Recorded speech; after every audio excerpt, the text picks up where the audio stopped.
everyone. Welcome. Oh, hello, nice paw. Welcome to the Morning Essence Connection for April the 10th. And again, we've got a little bit of fluffy company. Yes, sweetheart. Yes, we do. So we are solidly into cycle 3. And this is all about nurturing empowerment and self-esteem. And I wanted to talk about that, the school-age child and starting to encounter peers in a different way, and maybe shifting focus from the importance of family to the importance of friends. But I ended up taking a flip through the noble art. And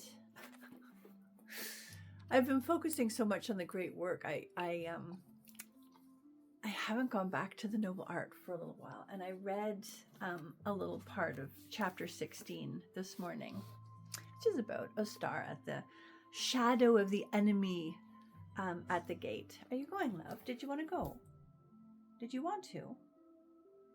Choice is yours. You'd have to go this way, though. He's just looking a little confused. So this is what...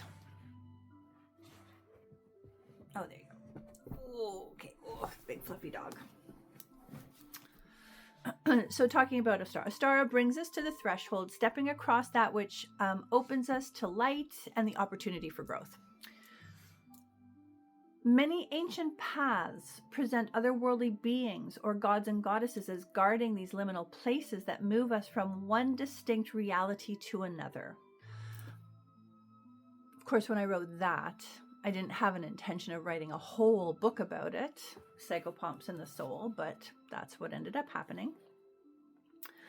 Often, they are the keepers of the key needed to open the door that allows one to cross over into new life. The boundary places are recognized to be power places, places where magic happens, places worth defending. In our inner psychological life, this power place is a threshold that invites true knowledge and acceptance of self.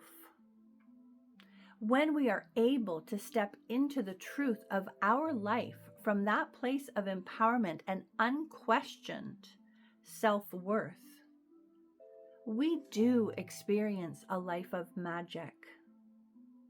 Enfolding the precious divine child into the core of our being opens us to a life of wonder. Sadly, this is not the norm. Rather, the opposite. The knowledge of ourselves as precious remains locked in the shadowy depths of the underworld, and we climb into the light as partial beings.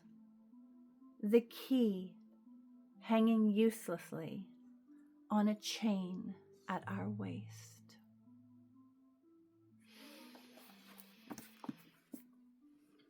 So, I love that.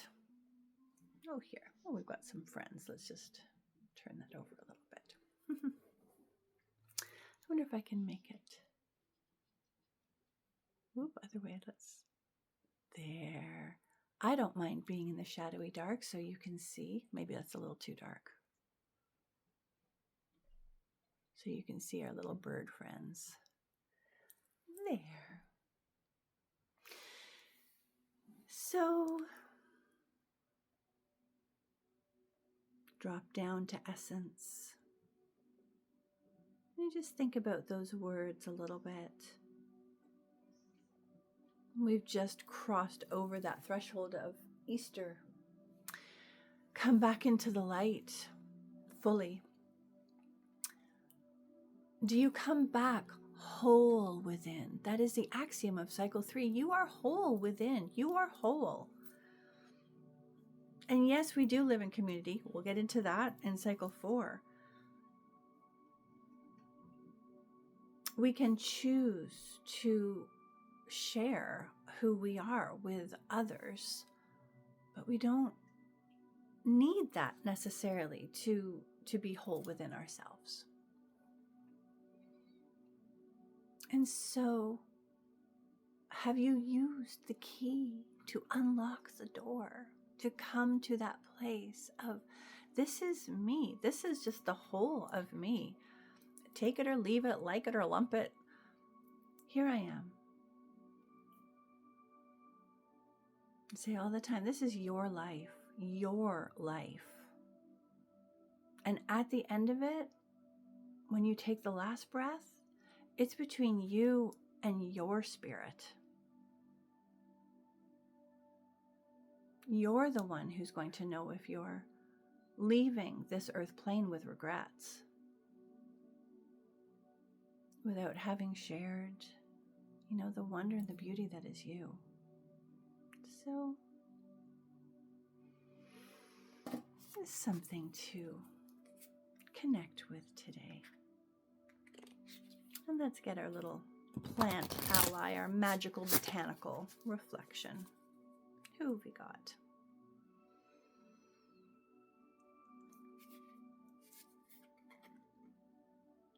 And we're back to Yarrow.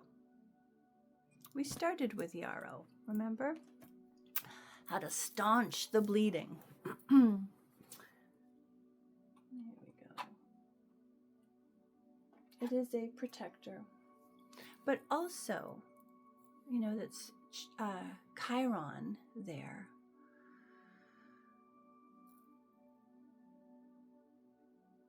So just be aware of perhaps also that wise teacher, that wise healer within.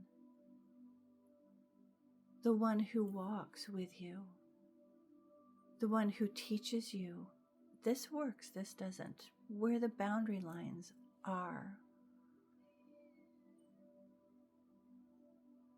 I have a deep fondness for Chiron as the teacher of Asclepius, the god of medicine and healing, who I think is absolutely fascinating.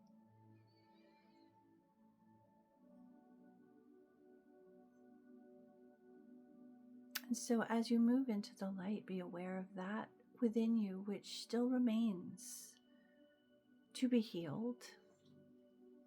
It's not a broken part to be left in the underworld. It is a tender part to be brought into the light and to be healed in the sun.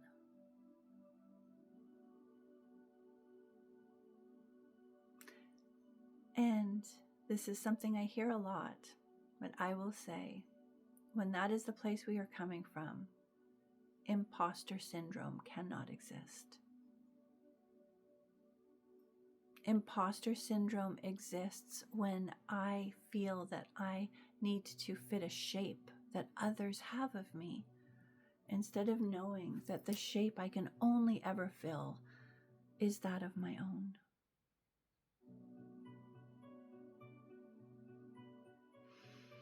So, blessings to you on this day. You are magic in the world, and the world needs you.